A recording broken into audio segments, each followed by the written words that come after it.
Some 70% of the Earth's surface is covered by water, but people are encountering sharks much more often than you'd expect. Now imagine a shark so large that it's 2 to 3 times the size of a great white. Yeah, kind of a school bus size animal. A creature mammoth enough to swallow a sea lion in one bite. They dismember their prey by shaking them violently. This top-of-the-line predator has no challengers. Looking at individual teeth of these animals, the largest of which measure about 6 inches in length. Reports seem to suggest the mammoth beast may be stalking the waters of Mexico's Baja Peninsula and terrifying local fishermen who cross its path. Whatever this animal is, it's huge. I look at everything now in the water, what is there before, you know? Now, Monster Quest heads to the Sea of Cortez in Baja, California, searching by air and sea for proof of this mega-jaw shark that lurks beneath these mysterious waters. There is something here. We have found it. Witnesses around the world report seeing monsters. Are they real or imaginary? Science searches for answers on Monster Quest.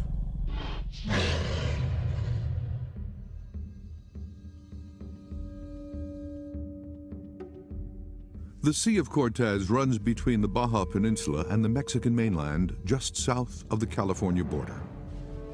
The sea is often called the Gulf of California and is the outlet for the mighty Colorado River. It's also home to some of the most feared aquatic creatures in the world, including the giant squid, the great white, and something else. A shark so large and aggressive that it's known to locals as the Black Demon. I looking back, you know, see the big tail come up, but that's only a couple of seconds, that's it, you know. Estimates on the weight range anywhere from 50 to 100,000 pounds. We think it had formed very similar to the existing great white sharks. Hit something just out of nowhere. The whole boat lurched forward, and I almost fell to the deck. Eyewitnesses describe a massive shark anywhere from 20 to 60 feet long, with dark black coloration and huge eyes. The large beast is most often seen rapidly rising to the surface before diving just as quickly, its giant tail whipping wildly as it disappears to the depths of the sea.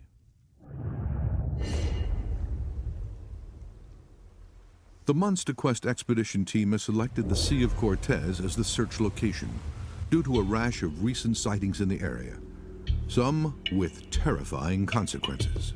The old fishermen have always told us, if you're going to go out to these islands, stay close to the shore.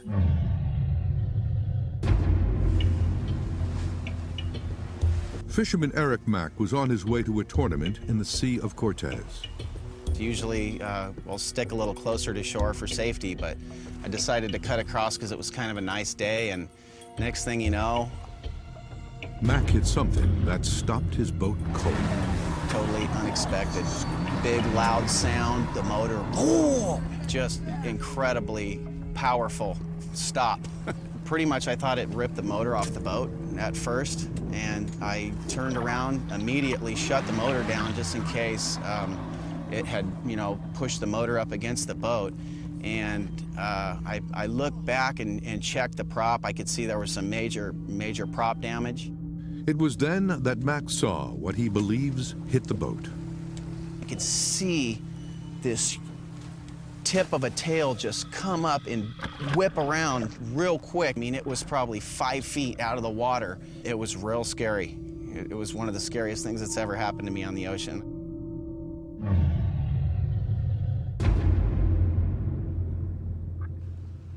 The local fishermen out here, they call it the Black Demon, a big black shark. Dale Pearson is an expert diver who has led countless excursions to the Sea of Cortez. It could be a whale shark that all these people are seeing. Misidentification with sharks known to inhabit the area is one possible explanation of the sightings. Whale sharks are known to grow up to 46 feet in length, but the predatory nature described seems to discount this. The behavior of this shark that they're describing and the size of it doesn't really match up to a whale shark. The local reports also mention something even more ominous: large bite marks on the carcasses of seals and sea lions, something whale sharks, which are filter feeders and eat small vertebrate, like krill and plankton, wouldn't do. Pearson believes the differences make it very unlikely that the sightings are simple cases of misidentification, and he thinks the area may be hiding an unknown species. Man, in the Sea of Cortez, you find everything. I mean, the place is just like a living soup of life. There is a plentiful food supply in the Sea of Cortez, making it an ideal hiding place for a megajaws predator. The considerable depth of the sea may explain how a new species could be found here. The lower portion of the Gulf drops down to roughly 12,000 feet. This would mean that a shark, like the frilled shark, long thought to be extinct but was discovered alive in Japan in 2007, could be hiding in the depths.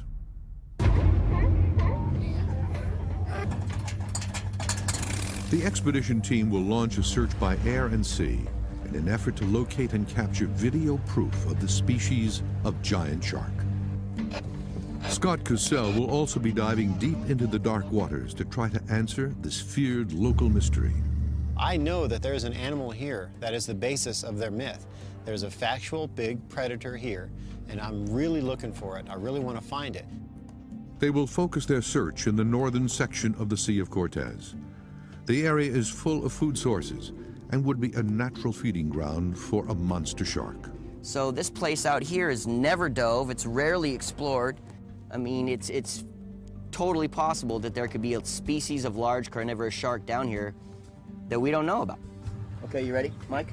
The team has devised a two-tiered search method using both a boat and plane. Almost militaristic in the way we're going about it. Pearson's plan is to use the plane to spot the shark from the air. You can't mistake the shape of a shark from 1,000 feet high. They stand out like a beacon. They're big. The plane will then relay the shark's location to the team on the boat. The idea is to spot your target from the air, intercept your target from the sea, deploy in front of the target, communicate back to the boat what's going on, and film it so we can get the information for other people to make the decision on what's actually going on here. Well, the Sea of Cortez is rugged and often unforgiving. Its search area gives the team a much greater chance of achieving their goal. I think it's about 1,000 miles long by about a couple hundred miles wide. Pearson and Cassell will set up base camp in the small town of Puertecitos, close to an area where numerous sightings have taken place. Plan is, as we come down here, they're going to launch the boats out of San Felipe and the aircraft out of San Diego and meet us down here in Puertecitos. The divers have come prepared with the latest specialized dive gear. This is a Ziegel Rapid Diver system, has a 20 cubic foot pony bottle down here, and it enables us to throw this on really quick, hook up, and deploy into the water very, very quickly. This is just another one of the tools for us to get in front of the animal as fast as possible to hopefully find out what this thing is out here. It's what we need for this expedition. Rocket one, this is Expedition Team 1. Pearson checks the rest of the gear they'll need for the dive. We've got all of our communication systems, the rapid diver deployment systems, underwater cameras with laser rangefinder, measuring devices on the front, medical gear with oxygen rebreathers. Pearson and Cassell load up the boat. Their first stop is Lobos Island, which has a large population of sea lions and seals. Their plan is to search for any evidence of a monster shark. They annihilate sea lions. They just shred them up, and they're so big, sometimes they eat them whole. Sea lion behavior can also be an indicator of large predators in the area. The sea lions will go down to a certain depth, and then they won't go any further into the open water. So if I see that behavior, it's a good indicator that a big predator does live here. Diving in an area with the threat of shark activity also means taking a different approach than recreational diving. It's really important that you put yourself out of the food chain by making yourself either difficult for the predator to find or so obvious to the predator that you're not in the prey loop. The plan underneath the water is to get up tight to the shoreline and weave our way down through the rocks. It's the only real safe way to dive the area. You don't want to be out here in the open where the hit zone is. The hit zone indicates open water, and it is not where the divers want to encounter a huge carnivore. They are prepared for a dangerous dive and quickly go into the water.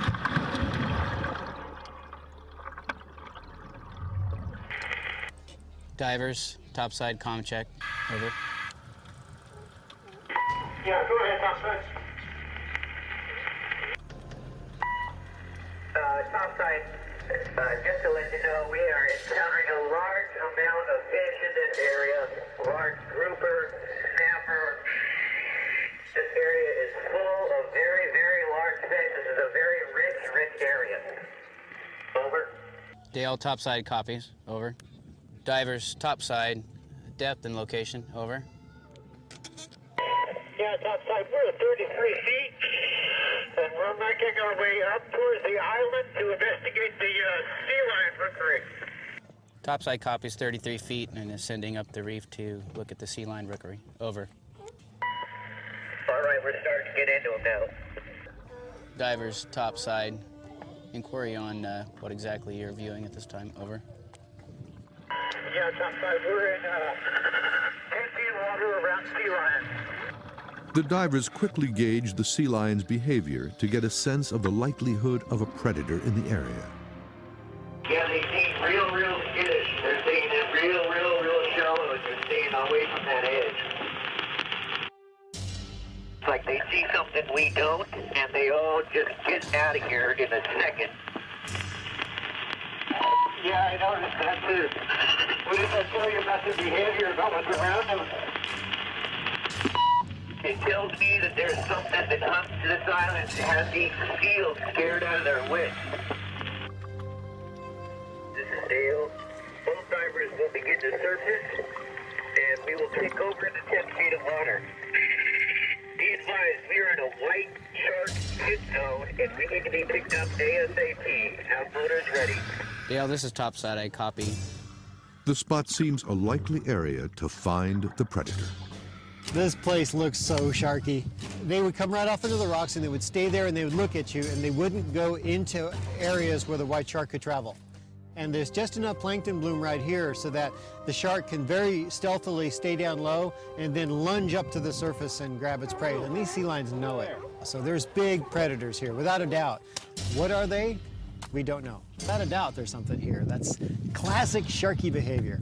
I'm assuming that whatever here that's eating these sea lions ain't taking a bite. When he comes in, he's just eating the whole thing whole or killing it and taking it.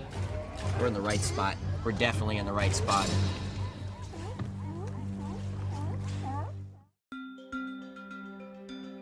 Monster Quest has traveled to Mexico Sea of Cortez to search for an elusive massive shark, referred to by locals as the Black Demon. The 1975 movie Jaws captured the public's imagination and made people afraid to go in the water. Now, witnesses here claim to see a shark more than twice the size, stalking the sea. And the expedition team is currently searching for an explanation. Is it a known shark species, an undiscovered animal, or possibly a living relic of the biggest shark known to man? You're talking about a coastal area that has deep waters that go down to almost 10,000 feet, an abundance of sea life. Steve Alton is an author who's written about Megalodon, the largest carnivorous shark known to have ever inhabited the Earth's oceans.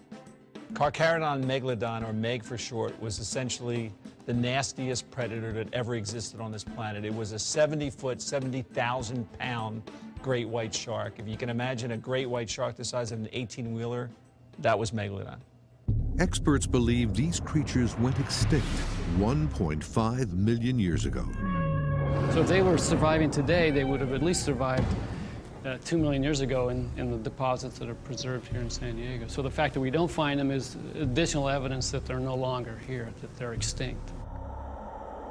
The only remains to ever be found of the Megalodon are its massive teeth, 3 to 4 times the size of a great white's. Well, of course, we don't have full skeletons of these animals because they're, like all sharks, they have a cartilaginous skeleton, which really doesn't preserve in the fossil record. So we have to base it on their teeth. Today, one scientist's research seems to challenge the notion that the Megalodon died out millions of years ago. The HMS Challenger was a British expedition that set sail in 1872. For 4 years, it set about mapping the seafloor. And it was dredging up things from the seafloor. One of the things it dredged up were megalodon teeth, one of which was dredged up in the western Pacific, somewhere around the Mariana Trench. The Mariana Trench is located in the South Pacific, close to Guam, and is so deep that it could easily hold all of Mount Everest. Well, the Mariana Trench is a deep water gorge, unexplored, 1,500 miles long, 40 miles wide. If megalodons still existed, they would be in the deeper waters, like a trench, which remains unexplored. In 1959, Dr. W. Chernesky of London's Queen Mary College examined the megalodon tooth and estimated that it was only 10,000 years old.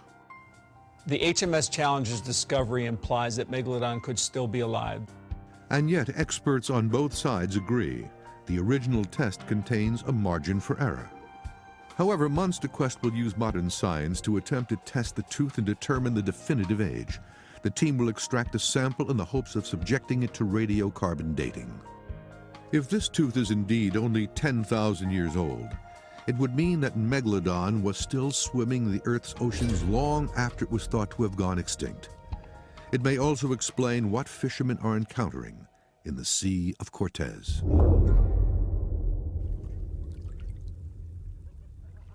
Dale Pearson and Scott Cassell are about to jump back into the area's dark waters, searching for this aggressive, carnivorous shark.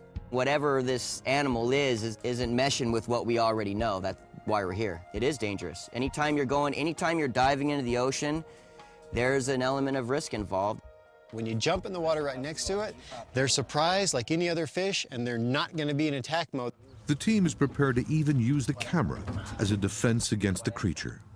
We have this wing on top of the camera, which is designed to put it in the shark's mouth if this gets in the worst case scenario. Pearson and Cassell are preparing to re-enter the water. Speed is key, especially for an ocean animal. The chances of him staying in that spot for very long are very low. So time is of the essence. They will head back out to Lobos Island, eager to investigate what made the area's sea lions so agitated.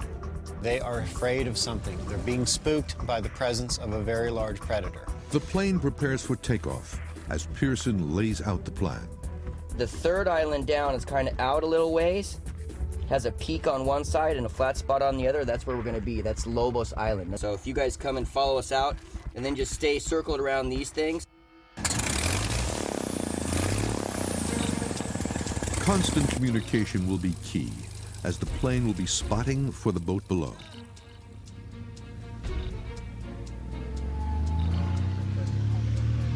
Well, my role in this expedition is to be the spotter. So basically, I am hanging out of the airplane with the door open and my camera rolling as much as possible. The plane heads south toward the search grid area.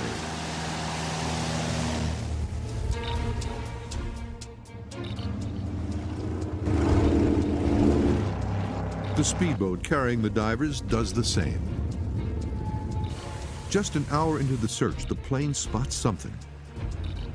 607, you see anything? Yeah, I think we just spotted a shark pretty good size. They see something in the water. We need to stage our gear. They pinpoint the location of the shark, only a mile from Lobos Island. They see something, we might have a possible contact on a big animal over there. They're going to make another pass by it. The dive team needs to be right on top of the shark in order to capture the evidence they need. To be sure that they don't miss the shark, they need to have a visual contact from the plane before they dive. 607, what was the situation on the contact of that animal, over? We circled around, we kind of lost it. I don't know if it went underwater or what. They might have got contact with something over at that island, something rather large. The pilot saw it from the air, so you know it's got to be big. The plane has lost its visual. Whatever it was on the top, boom, it dove. So, you know, we see him, we get to it as fast as we can and get on it, but first sighting, no joy, can't get to it. The crew is busy scanning the water surface for signs of the giant shark when the boat hits something. Ooh, that's not good. Something's not good. Thank God the engine doesn't sound too bad. Oh, the engine doesn't. We're rolling along, and actually we might have hit something. The team is unsure of what they've hit. It's not visible from the surface and did not register on the boat's depth finders. And it might have taken out one of the outdrives and one of the 3 engines. They have lost one of their 3 engines.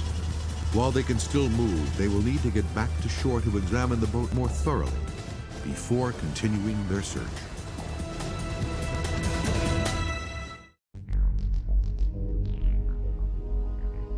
The fishermen of the Sea of Cortez off the Baja Peninsula are witnessing a giant shark prowling these idyllic waters. Monster Quest has journeyed to Mexico to investigate and try to capture evidence of megajaws. After a collision with something unknown in the water, the expedition team has managed to secure another boat and heads back out. This time they are looking for obvious signs of where other large predators have been seen feeding. What I'm trying to do is I'm trying to follow where the current lines are smashing together. And it makes like a debris field, and a lot of times you find big predators cruising in the debris field right there looking for food. The team radios the plane to see if there have been any visual contacts in the search area. As the plane circles, several possible targets are spotted. Rocket 1, Ocean 1. Need details on contact?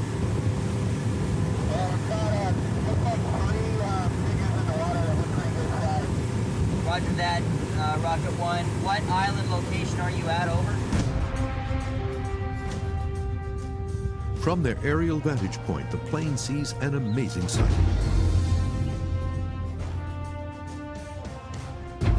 We got him, he's right below us, we got him. Roger that, we're off your mic, that location. The boat is only a few miles away. It's going to be a little bit off of your port side. Left turn. Copy port side, about how far? Oh, maybe 100 yards or so, maybe 200. We're right on top of it. All we got to do is just get one more contact and get some... Get in the water with it. Yeah, and get in the water and find out what the heck this thing is. As the plane passes over, the contact is lost. The disappearance seems to match the behavior described by the fishermen of a shark rising to the surface before dropping to the depths. Well, the water depth here right now is showing us 90 feet deep. And from the surface, you can see usually half that distance on a day like this. So if the animal's 40 feet or shallower, we're going to see it. After circling the area again, the team realizes that the shark has eluded them. We've had several good contacts in this area, but whatever animal or animals are, I don't know if they don't like the sound of the plane, but they keep dropping. So this is a good area. We just got to hit on top of one. The team's encounter has not been the first run-in with what the locals call the Black Demon. See the big tail come up, but that's only a couple of seconds, that's it, you know, not too long, and go. Only see his blood in the air, in the water.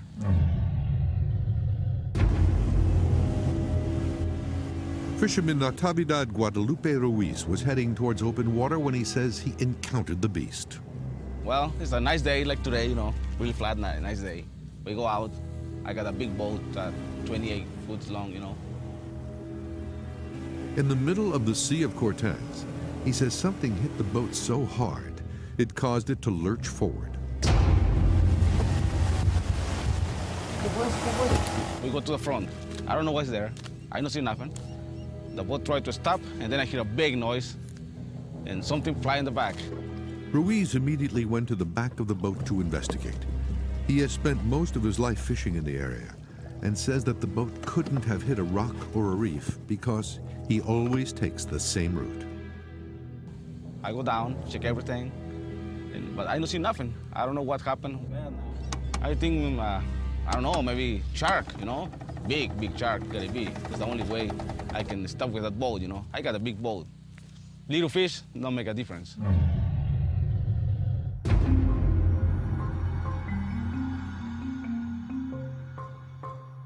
The Monster Quest team has returned to sea and expanded its search area. My goal here is to find this shape in the sea, jump in on it, and find out what it is. Yesterday, we spent the whole day out on the water, searching.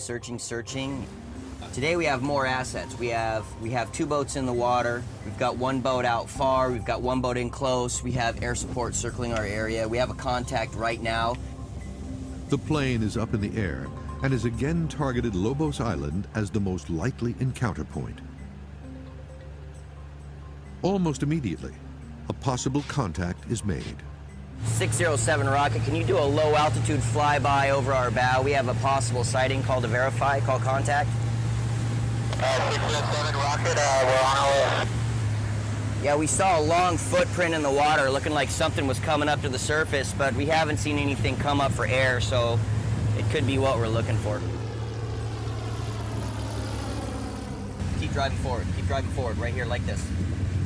We've got a large shark that is off of our stern, 200 yards. We don't know the species yet, so we're gonna try to close in on it. Just off my left wing is where we saw it. Pearson and Cassell prepare to enter the water. There will be little time to capture the image of this dangerous giant shark. As soon as he verifies the coordinates, we're gonna move over on it. We're gonna drop in and see if we can film it. We have a sighting right now. We just want to verify contact, and then we're gonna be on it. 607, give me coordinates to your location so we can intercept and deploy. Okay, if you need a launch and a lat, you're gonna have to give me a second. Roger, standing by for launch and lat. Yes, north 2952.77, west 114, 23.86. Little bit to your left. You guys should be seeing him. Return. There he is. He's right there. Okay, he's just off our wing now, guys. Off our right wing. The sighting is confirmed and the divers immediately drop in. The prospect of capturing the first photographic evidence of the mythical black demon shark has them anxious. Check. Yeah, we read you loud and clear. How many? Divers surface, have you seen any contacts yet? Over. Negative contact at this point. Roger that, standing by. Topside, it appears target has left the area. It's probably sounded. We were unable to get a shot at it. We're heading back to the boat. Roger that, standing by. The team is unable to capture an image of the shark with their cameras. We had a target. We closed on it. Jumped in, and before we could get the cameras on it, whatever it was took off and dove down, so all we know right now is that it was a big shark. Something was here. We spotted it several times. That time we got a good view at it. They got a location for us. We went on there, we jumped on it, but well, whatever this thing is it's kind of skittish, you know? So I must have heard the boat coming or something, because we were on it pretty quick. Now it's gone, so nothing left to do but try it again. The team seems to be one step behind the creature. Ocean 1, copy. Ocean 1, loud clear. 607, we were unable to film the target. How's your reconnaissance going? Well, we've combed that whole bay over there where we saw the one yesterday, and so far no joy. We might want to go ahead and start your grid patterns more to the north of your location. All right, 607, roger. Pearson feels they're just one more break away from capturing proof of the monster. I know it's out there, man. I know we can find it. It's just a matter of getting everything dialed in just right, you know? We've done a lot of these expeditions. We know what we're doing.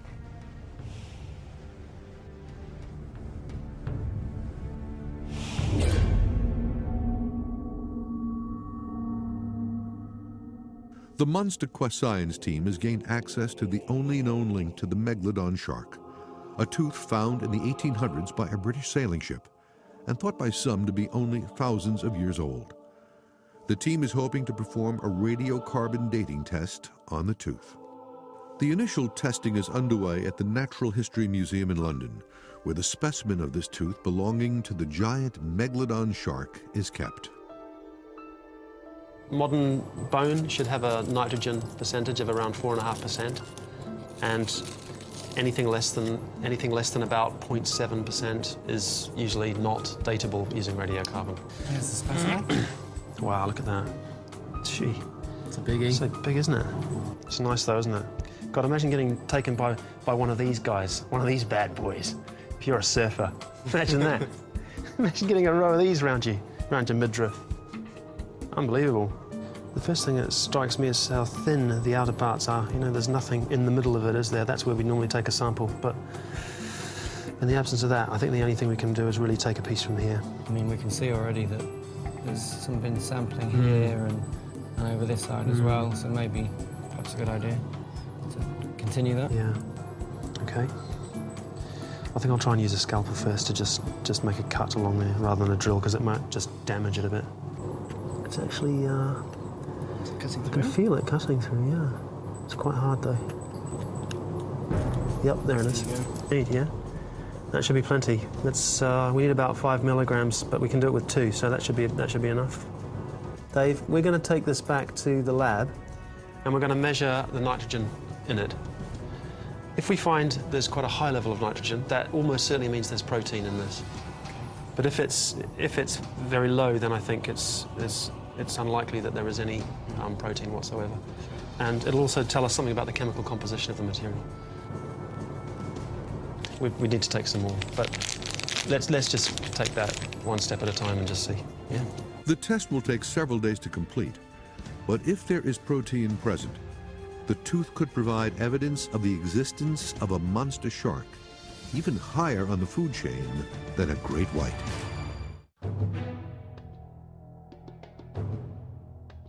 Monster Quest is searching the depths of the Sea of Cortez in search of a massive megajaws predator that locals have reported seeing with increased frequency. One suspicion is that it is actually a long dormant species called Megalodon. If Megalodon still exists, it is believed to inhabit the deepest trenches of the oceans. At a depth of 12,000 feet and with a plentiful food supply, the Sea of Cortez may offer the ideal habitat for a giant shark. Monster Quest divers Dale Pearson and Scott Cassell are searching the Sea of Cortez for the megajaws creature that locals are witnessing. We're not looking for a 5, 6, 10, 12 foot shark. What we're looking for is 15 to 20 feet.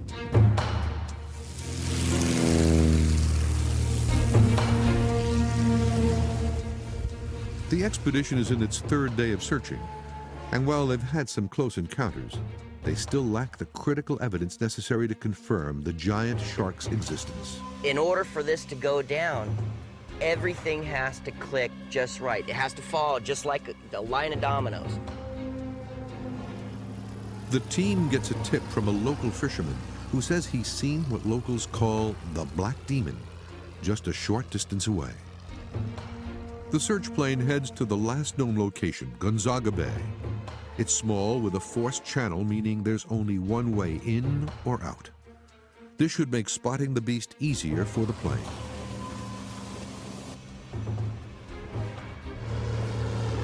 Ocean One, you guys got a copy? The team on the plane spots something in Gonzaga Bay. Their radio range is limited, and in order to inform the divers, the plane needs to break visual contact with the shark and fly towards the boat. Okay, do you still got a visual on the contact there, Rocket One? No, we came over this way so we could get a reception with you guys. We couldn't hear you. Okay, understood. We're going to have a quick conference and get right back to you. Okay. We're going to haul out to Alfonsinas, so would you please return and verify the target and let us know? All right, we're turning around, heading back. We'll try to get a contact again. The plane will try to re-establish the location of the shark, while the dive team attempts to get into position to intercept.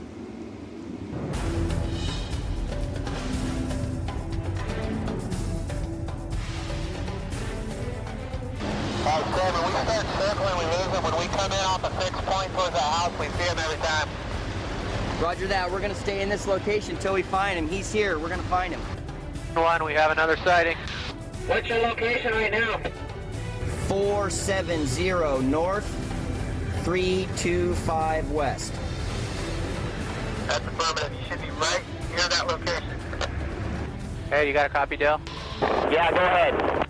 Okay, just off my right wing, about in this location is where we saw him. Roger that.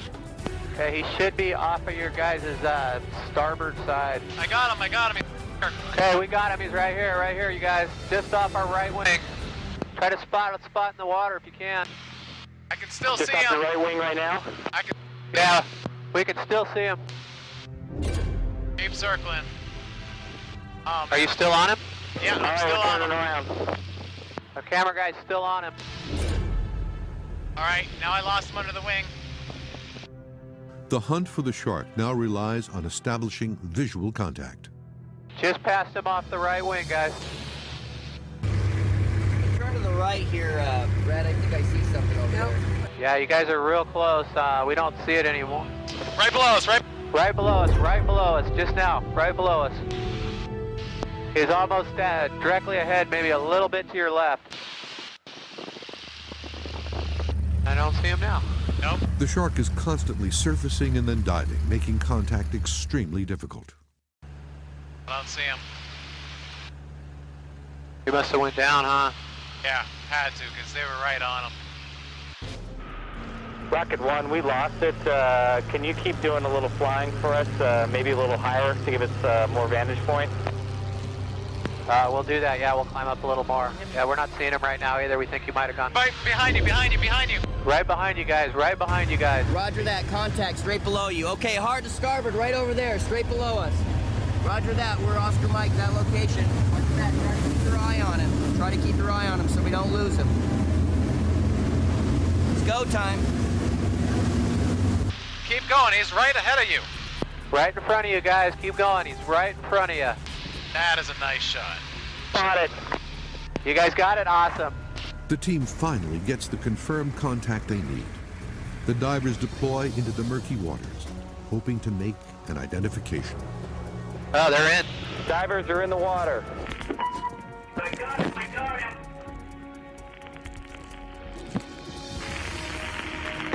We have a large, very large shark. Watch out, they're gonna watch out. Fire off, go! Monster Quest has traveled to Mexico to investigate a massive shark that local fishermen call the Black Demon that is said to be stalking the Sea of Cortez. The sightings suggest a megajaws-type shark 2 to 3 times the size of a great white. The beast is thought to compare in size to one of the greatest sharks of all time, Megalodon. These divers are probing the depths of the Sea of Cortez. This man says he collided with the beast while boating. This expert says the creature can't possibly be a giant shark. And this Megalodon tooth may prove that the giant shark didn't die out as early as historians and marine experts first thought. The tooth was discovered by the English expeditionary ship HMS Challenger. It was tested in 1959 by W. Chernesky, who claimed that the specimen was only 10,000 years old. This could mean that the Megalodon shark, 2 to 3 times larger than a great white, may have survived extinction and still prowls the oceans today. The Monster Quest science team has been attempting to retest the tooth in the hopes of using new modern scientific techniques to determine its true age. Before he can radiocarbon date the tooth, Dr. Tom Hyam, Deputy Director of the Radiocarbon Accelerator at Oxford University, had to determine the nitrogen content of the tooth. Hyam determines that the nitrogen level is only 0.1%.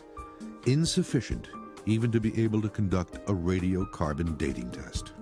When originally examined, Chernesky determined the age using a test based on the buildup of manganese dioxide on the outside of the tooth. The problem with manganese dioxide measurements is that the thickness of the manganese dioxide can vary a lot. It is very possible that this test performed in 1959 misjudged the age of the tooth.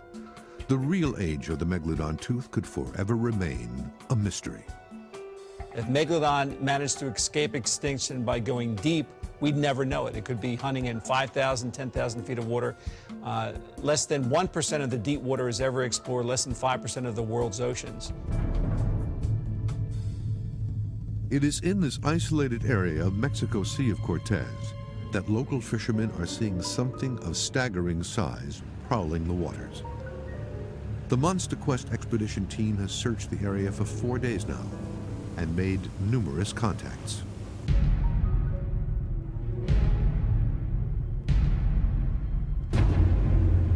We had several targets just disappear on us, and we started thinking, are we actually going to be able to get in the water and see this thing? And sure enough, almost at the final hour of the day, when everything's starting to get rough and we're starting to think about coming on back because the aircraft is starting to run out of fuel, bam, there's a target, bam, the boat gets there on time, we jump in the water, there we are. Pearson and Cassell have spotted a massive shark in Gonzaga Bay. In the frenzy to capture images of the shark, Cassell drops into the potentially deadly waters without his protective helmet.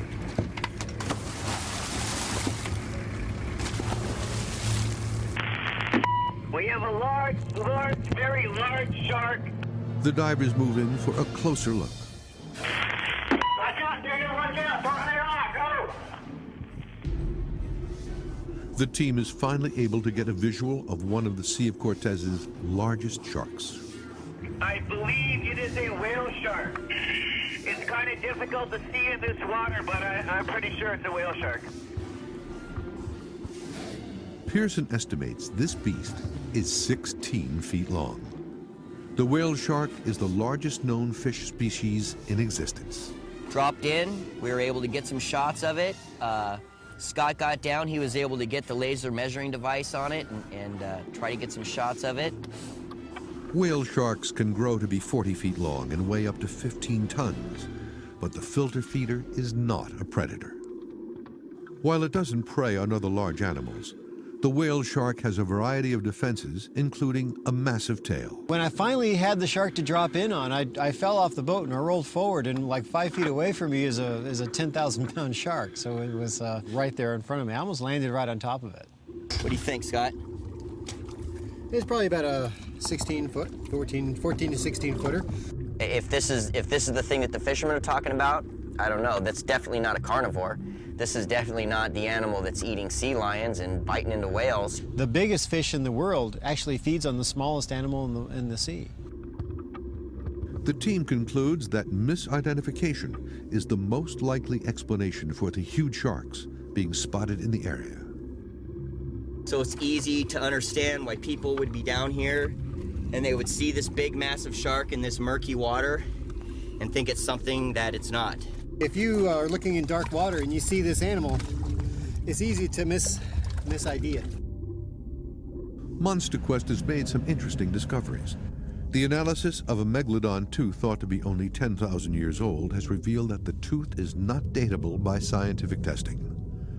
The expedition team has determined that the sharks that local fishermen are seeing are whale sharks, which have been misidentified. The Sea of Cortez has revealed itself to hold many of the world's most unusual creatures, but a megajaw shark is not one of them. You know, I think we found a large shark out here. You know, they said it's 15 to 30 feet long, black. They're seeing it in murky water towards the surface. We followed all those clues and put all the assets down here to find it, and that's what we found. This whale shark is definitely not what's eating sea lions. It's definitely not what's taking bites out of whales. So I think there has to be another shark down here that's doing that. I think that there's still a mystery about the Sea of Cortez that we haven't figured out yet. The ocean today is still a pretty dangerous place. There's a lot of activity going on. there's always the possibility that a 70-foot great white shark is still roaming our oceans, and what would it be like to run into one of them?